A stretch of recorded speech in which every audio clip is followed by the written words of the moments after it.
Hey guys, hello everyone and welcome to the channel. So from this video onwards, I'm going to start a new series of videos for the GATE exam, and in this series I'm going to take newly added topics, basically the newly highlighted topics in the GATE syllabus. Alright, so the first topic which I have taken is from your quantum mechanics, and this particular topic is something which we don't generally study for the CSI NET exam, but yet it has been highlighted in the GATE exam, so there are high chances that the questions can be asked from it, right? So let's try to understand what is Born-Oppenheimer approximation in this particular video. Now, what's the importance of this? Why do we study it, or what it is actually? So Born-Oppenheimer approximation is going to be very important for you if you are thinking of pursuing your PhD or your research career in the field of computational chemistry, because this particular approximation method is used very widely over there. So if you are thinking of your future to be as a computational chemist or as a theoretical chemist, in that case this particular topic is going to help you a lot, and it's very important to understand that. There are not much direct questions which have been asked from it in the past few years. I have checked out the question papers, but the direct questions were not there. But yeah, I would like to explain you this particular topic in detail. I will try to make this video as least mathematical as possible, and but yet as it is quantum mechanics, so some of the derivations and the Hamiltonians will come, but be with me, try to understand it. If you lack the basic quantum mechanics knowledge also, then also just try to understand the things, okay? And if you know physics, or if you know physical chemistry, and if you love it, then obviously you are going to like this video. Now before explaining you anything about this particular video, let me tell you about my classes which I'm going to start on Unacademy Plus. So there are two new batches which are going to start on the Unacademy Plus platform. Unacademy Plus is a platform where I teach live for CSI NET and GATE preparation. So two new batches are going to start. One is your GATE 2021 practice booster, and the other one is a detailed course for your CSI NET 2021 batch. So if you are interested in joining any of these courses, and if you want to have the details about this course, so you can mail me in the email ID provided in the description of this video. Alright, so having said that, let's continue with our video.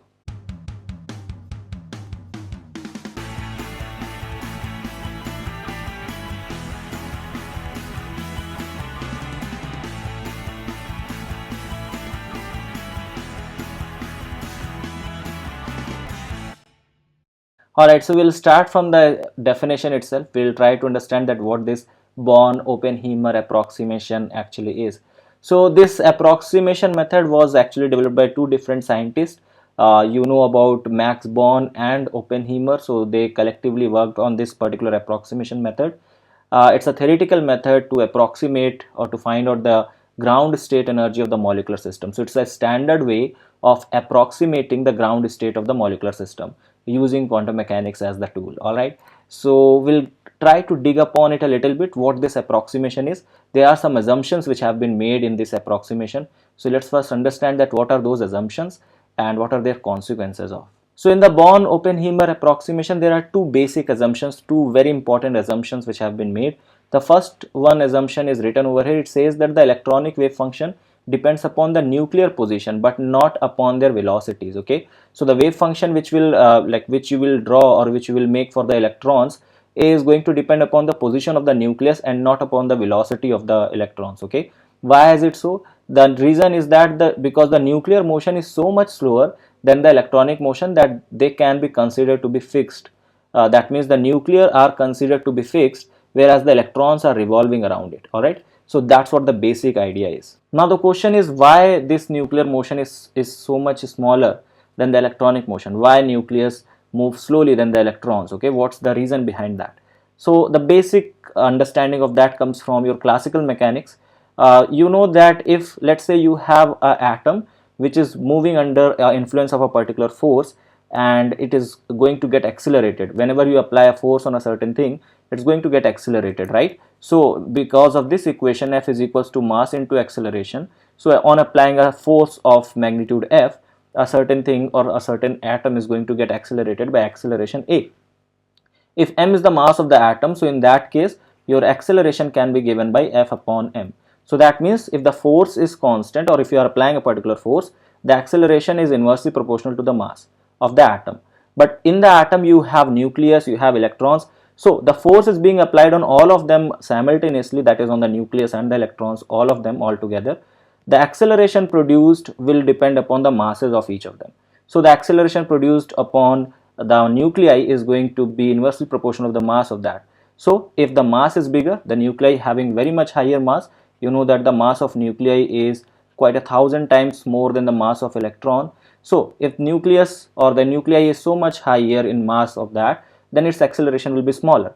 If the acceleration is smaller, the velocity will also be slow. So that's why we say that a nuclear motion is slower than the electronic motion. Okay, that comes very basically from the physics. Now this is the first assumption, okay, and it plays a very important role.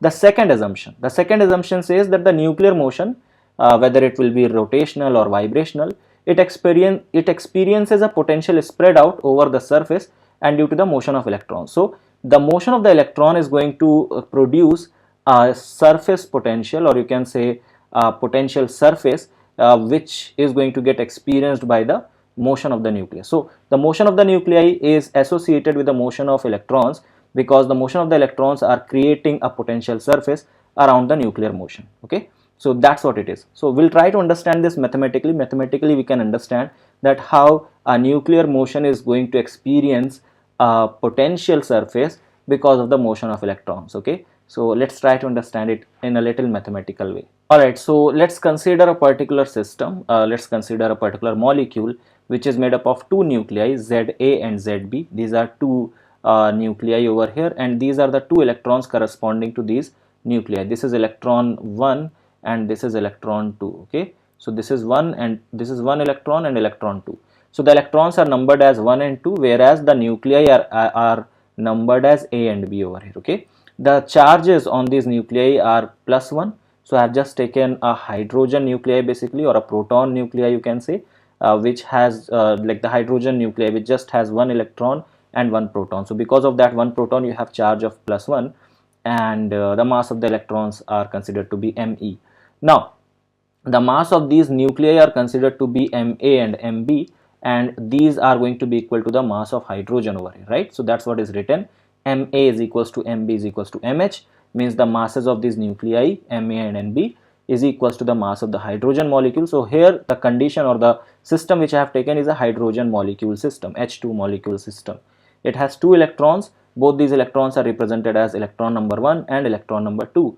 Now let's try to understand the other terms here. The other terms over here, the first one is R1a. Okay, so R1a means this is telling you about the radial distance or the radii or the distance of the first electron from A nuclei. So first electron, distance of it from A nuclei. Now R2b tells you about the distance or the radial distance or the radii of the second electron from the B nuclei. Okay, so the nucleus B is there and its distance from the second electron. So that is R2b over here. Then what is R2a? R2a means the distance of this second electron from A nuclei, right? So its distance from here, because see this electron, both these electrons are going to get influenced or they are going to experience forces because of their corresponding, because this is a single atom of hydrogen, right? Za and electron correspond to a single atom and Zb and electron 2 correspond to the other atom. Now since they have formed a molecule, so that's why these electrons will experience forces because of these two nuclei also, and because of their individual nuclei and because of the other one also. That's what it means. Okay, so this first electron is going to experience force because of A nuclei and B nuclei both, and same goes for the second electron. It is also going to experience force because of A nuclei and B nuclei both. So that's what is written. So R2a is the distance of the second electron from nuclei A. Similarly, R1b is the distance of first electron from B nuclei. It's pretty simple. The letters are used just in order to explain you. Okay, so 1 or 2 represents the electron, A or B represent the corresponding nuclei, R represent the distance for them.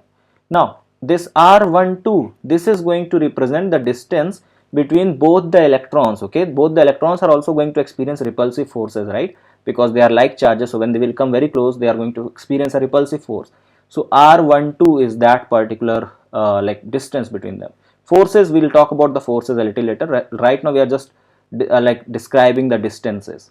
And this capital RAB is telling you about the distance between the both like nuclei. Okay, so the distance between the both nuclei. So this RAB is the nuclear distance of the hydrogen molecule.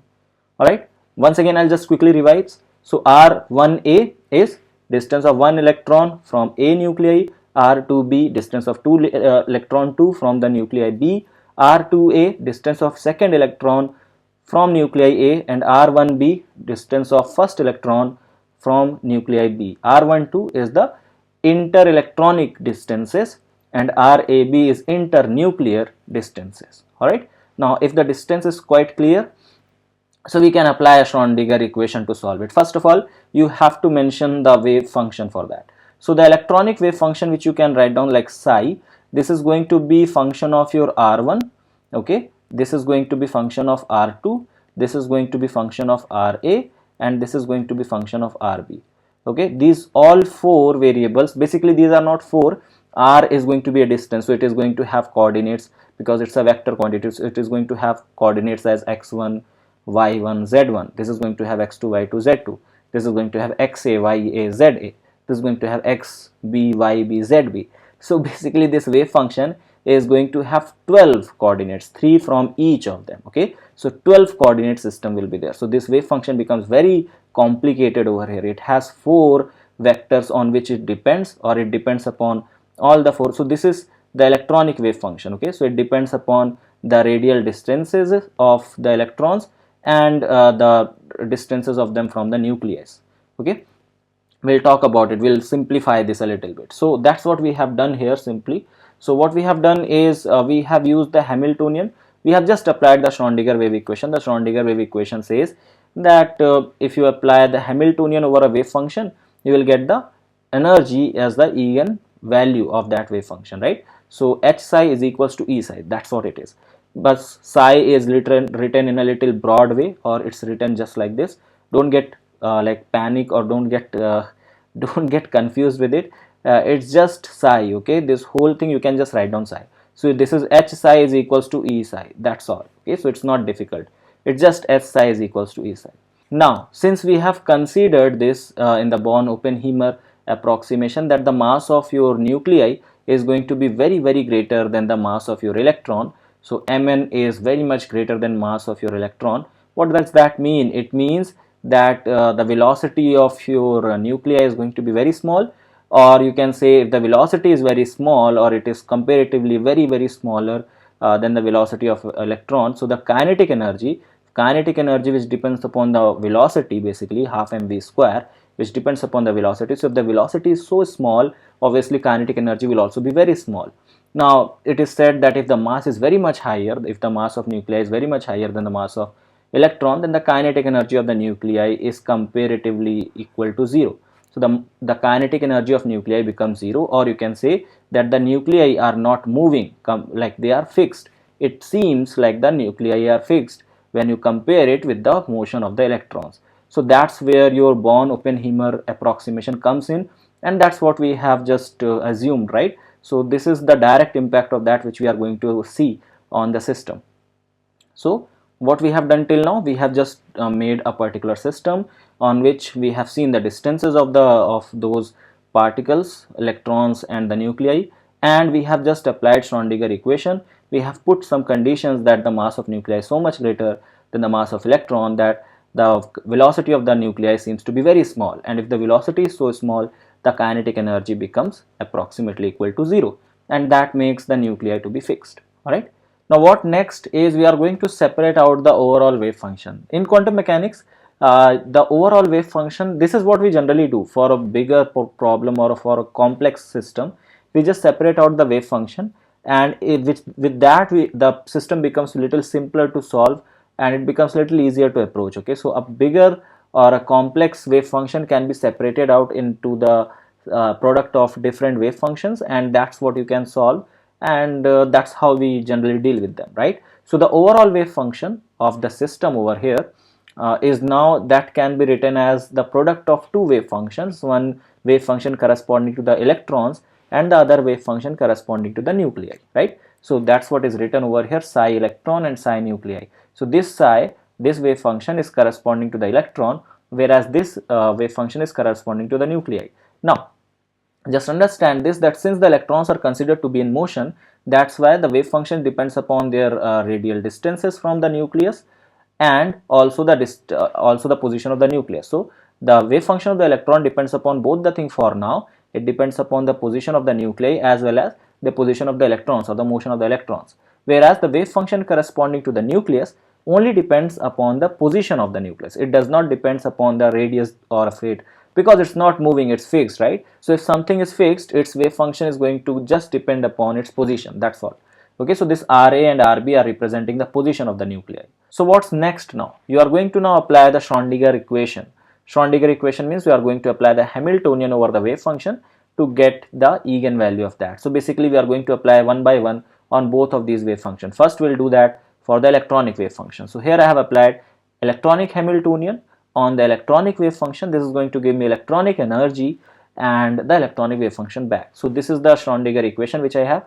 If I solve this Schrödinger equation, so whatever the eigenvalue of this Schrödinger equation will be, that is going to give me the energy of the electron. Okay, and this energy is called as potential energy surface. Okay, so this energy has a special name and the name is potential energy surface. Now this electronic energy, basically this electronic energy or the eigenvalue which you will get on solving the like Hamiltonian, electronic Hamiltonian, this particular electronic energy is basically function of position of the both nuclei. Okay, so this electronic energy is going to be function of position of the both nuclei. So on solving this electronic Schrödinger equation, we get potential energy of the two nuclei, because now just understand what it is written. It's written that on solving this Schrödinger equation, this is whole Schrödinger equation from here to here, this is the Schrödinger equation.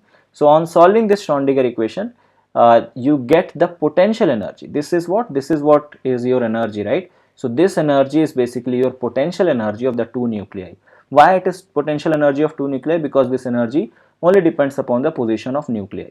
How is it so? I'll just explain you. Okay, we just have to solve it to look forward for this. So this is the overall thing for the electronic wave function, but how it is done, let's see that.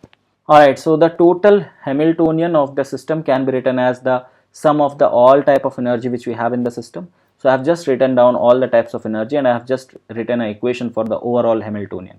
So the Hamiltonian will involve both the energies, kinetic energy and the potential energy both, right? So see, the first factor over here or the first term over here is the kinetic energy factor or the kinetic energy term for the first nuclei. Okay, so minus 1 upon 2 ma like delta A square, where delta is the delta function. You know that, like delta function is equals to dou by dou x plus dou by dou y plus dou by dou z. You know this, right?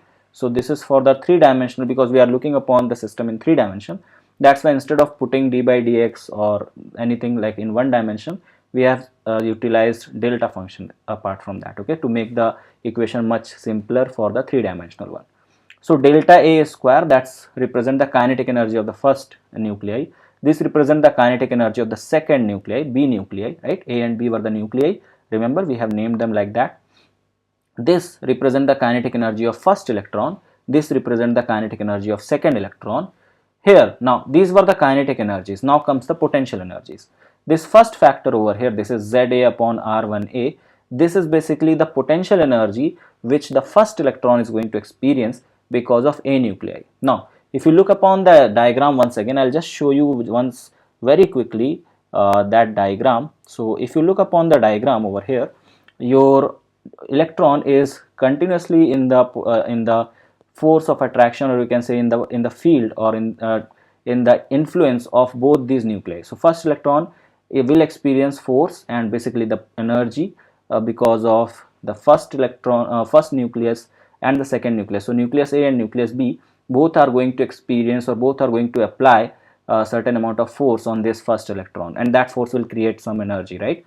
Similarly, the second electron is also going to experience the potential energy because of both these nuclei. So that factor is actually added over there. Okay, so coming back to the equation, so this ZA upon R1A and ZB upon R1B are representing the potential energy which first electron is going to experience because of nucleus A and B.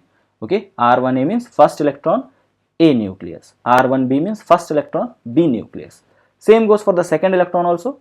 So Za upon R2a, it represents that the potential energy which the second electron is going to experience because of first nuclei, and this is going to represent the potential energy which the second electron is going to experience because of B nuclei. Okay, so that's what it is. Okay, so the electron first and second simultaneously, what they are experiencing, which type of potential they are experiencing because of both the nuclei has been added over here.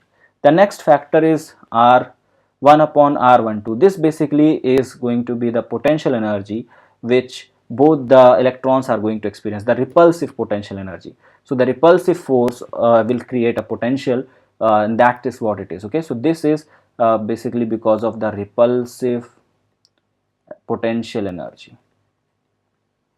Okay, so this is repulsive potential energy which both the electrons are going to experience, and this particular factor is repulsive nuclear energy. Okay, so this is repulsive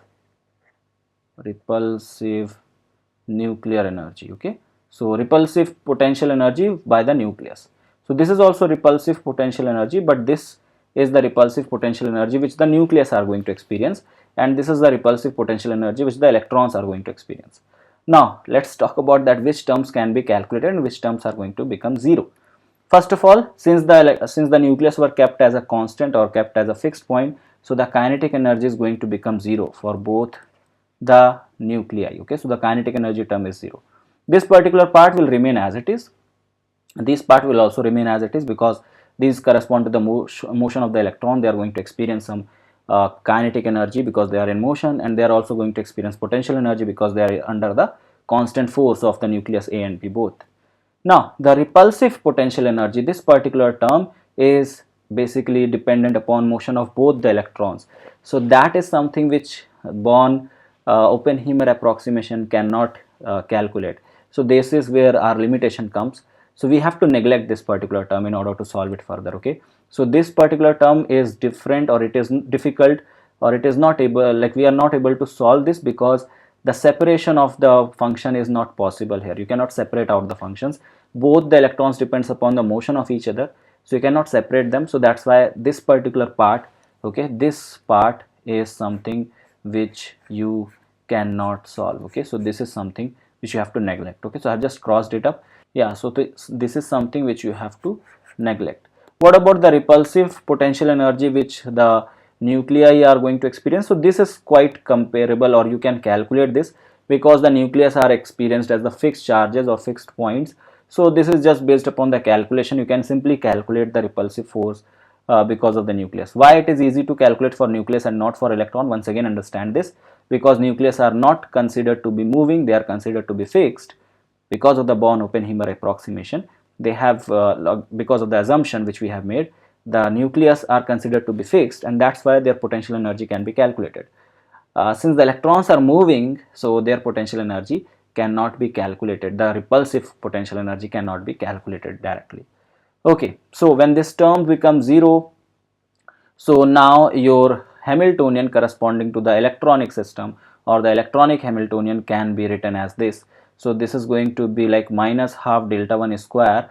This is going to be the function corresponding to the kinetic energy of the first electron. This is the force experienced, or the potential energy experienced by the first electron due to nuclei A. This is the potential energy experienced by the first electron due to the nuclei B, and this is now for the second electron. So the kinetic energy of the second electron, potential energy experienced by the second electron because of nuclei A, and this is potential energy of the second electron because of nuclei B.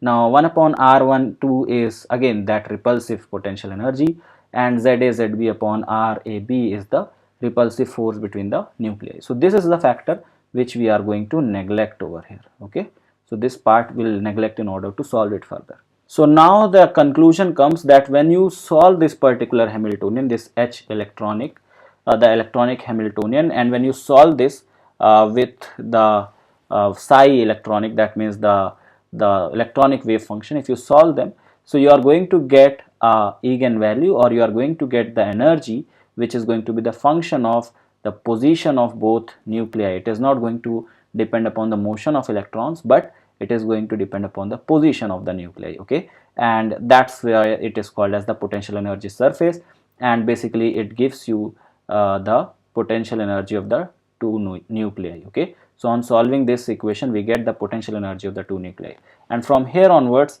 if you come back to this, the second point of the approximation which is here, which says that the nuclear motion is going to the nuclear motion basically experiences potential energy which is spread out over the surface due to the motion of electron. So that comes from here, okay, that the nuclear motion is going to experience a potential spread out. The potential is going to spread out on the over the surface, and that potential is going to be because of the motion of electrons. We'll try to understand it in a little detail now. Okay, one part is done, so we are just going to take the other part of it. The other part, what we are going to do is we are going to apply the Schrödinger equation over the nuclear wave function now. Okay, so up till now we have done it for the electronic wave function. We will now do it for the nuclear wave function. This is simpler than that. Once you have understood this much, this is much easy to understand. So same thing we are going to apply. H psi is equals to E psi. Now here the psi wave function is just the function of the position of the nuclei, it will not depend upon the other factor. That's because we have separated out the wave functions, right? Remember, the overall wave function was separated out as the wave function for the electronic system and the wave function for the nuclear system. So you have taken the wave function for the nuclear system from there and we have just applied it. So over here, this Hamiltonian corresponding to the nuclear motion is going to be the sum of the energies. The energies over here will correspond to the kinetic energy of the first nuclei and kinetic energy of the second nuclei and the potential energy here. So the potential energy is basically the electronic energy which we get in the previous by solving the previous equation, that is by solving the wave function for the electrons. So the solving of the why we have solved the electronic wave function. So electronic wave function is going to give you a potential energy, and that potential energy you can use to solve the wave to solve the Hamiltonian of the nuclear wave function. Okay, so the nuclear energy or the energy corresponding to the nucleus of the system can be calculated only when you know this potential energy, and this potential energy you can only get if you solve the electronic wave function. Okay, now what is the significance or what's the importance of this like this electronic potential energy? So this electronic potential energy, also called as potential energy surface, this gives us an idea about the potential energy of the nuclei. Okay, it gives you an information about the potential energy of the nuclei, that how what is going to be the potential energy of the nuclei of the system. Okay, I'll give you one example to explain. Okay, so let's take a simpler example to understand the effect of that or the significance of that electronic energy, right, or the potential energy, surface potential energy. So what is that? So let's take a case of your harmonic oscillator system. Let's say we have a system of harmonic oscillator and our electronic potential energy surface is there, okay, which was approximated to be parabola, okay, according to the Morse potential. So it was approximated that the electronic potential energy which is going to be included for the harmonic oscillator system is going to be parabolic. Okay, now this parabola is going to give you the potential energy function which you are going to use to solve for the nuclei. Now how you are going to use it? Now try to look upon this diagram. This diagram shows the energy versus the internuclear separation. Okay, so this potential energy or the parabolic diagram or the Morse potential diagram, which actually correspond to the electronic motion or to the electronic potential energy, that is going to help us to find out the energy of the nuclei. See how the nuclei, if there are two nuclei ZA and ZB, these are two nuclei, if they are very much far apart, you are going to get something in this range, right, when they are very much far apart. So their energy is going to be pretty much higher. So they are not forming any bond now. Now once you are going to make them or bring them closer to each other, their energy is going to decrease, okay, and they are going to get to reach a particular energy which is going to be a very small energy or the minimum energy which you can have for that. Now when that minimum energy is reached, at that time, let's say the bond has been formed between them. Okay, so ZA and ZB has formed a bond now. Now that particular, when this particular thing happened, at that time the energy is minimum over here. Okay, when you bring these things much closer to each other, there is going to be the internuclear repulsion, and because of that the energy increases. So what you have done now, okay, what you are doing actually, basically you are trying to find out the energy corresponding to the nuclear distances or internuclear distances. So how the nuclear distances is going to correspond to the energy minimization, and you know the most stable form of, or the most stable atom is going to be, or the molecule is going to be most stable when the energy reaches at this, or the internuclear distance reaches at this particular value, right? So when the internuclear distance is at this much, your energy is minimum and the molecule is formed. So you have found the way to find out when your molecule is going to get formed. That means you are actually trying to find out the internuclear distance, and what you are using here, you are using electronic potential energy, which you got from the Morse potential or from the parabolic equation. Okay, so that's what this equation tells you, that in order to find out the nuclear energy, or in order to find out the internuclear or the nuclear energy of the whole system, you need to find out the potential of the electronic system, which is going to behave as the potential energy surface. So that will give you an idea of the potential energy of the nuclei. Okay, so this is whole thing about the Born-Oppenheimer approximation. So Born-Oppenheimer approximation works in such a way, I'll just conclude it over here. So it works in such a way that you find out your electronic potential energy, and that electronic potential energy will help you to find out the nuclear potential energy, or the potential energy of the nuclei, because nuclei potential energy is much important to find out, because nuclei are bigger, their potential energy is like that plays major role in formation of the bond and all. So that's what it is. Okay, so you need to find out that. In order to find out nuclear potential energy, you need to find out electronic potential energy, or the potential energy surface, and that's what it is. Okay, so this was all about your Born-Oppenheimer approximation. I hope that it is clear to you. It's a tough topic, it's not easy. Okay, I admit this, that it's not easy to understand, and I just tried to explain you as simplest, in a as simplest way as possible. Okay, so if you have understood, just like the video and tell me in the comments that whether you understood or not. Now let's take a question. Okay, before ending the video, let's take a question. This question is for you guys. Okay, I'll just read it out and you guys have to answer me in the comments that what's the answer of it. So the question is, which of the following statement is /r correct? Okay, so this can be MCQ also, this can be MSQ also. So this is MCQ or MSQ type question. Okay, now you guys have to tell me. The statements are, the first statement says that the Born-Oppenheimer approximation is used to find approximate energy of the ground state. That's the first statement. The second statement says that in the Born-Oppenheimer approximation, nuclei is treated as stationary while the electrons revolve around them. Alright. The third statement says that the electronic Hamiltonian neglects the term to describe repulsive force between the two electrons. Okay. So the electronic Hamiltonian, basically in that Hamiltonian you neglect the term which describes the repulsive force between the electrons. Okay. The fourth statement says that the Born-Oppenheimer approximation is generally used for the molecules with two or more electrons. Okay. So these are the four statements. You have to tell that which of these statements are correct, and let's see how many of you understood this Born-Oppenheimer approximation. Alright, so this was something new and I hope that you guys understood it well. Alright, so that's all for this video guys. Thank you so much for watching.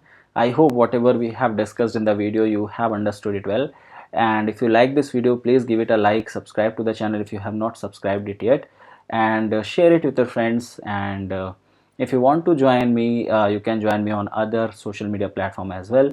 You can follow our page named All About Chemistry on Instagram as well as on Facebook. The Instagram handle and the Facebook handle are same, that is @chemoholic. The channel name, or basically the page names, are All About Chemistry itself. So thank you so much for watching guys, and I hope the video was fruitful for you. So take care and I'll see you in the next video. Till then, have a great day. Bye bye.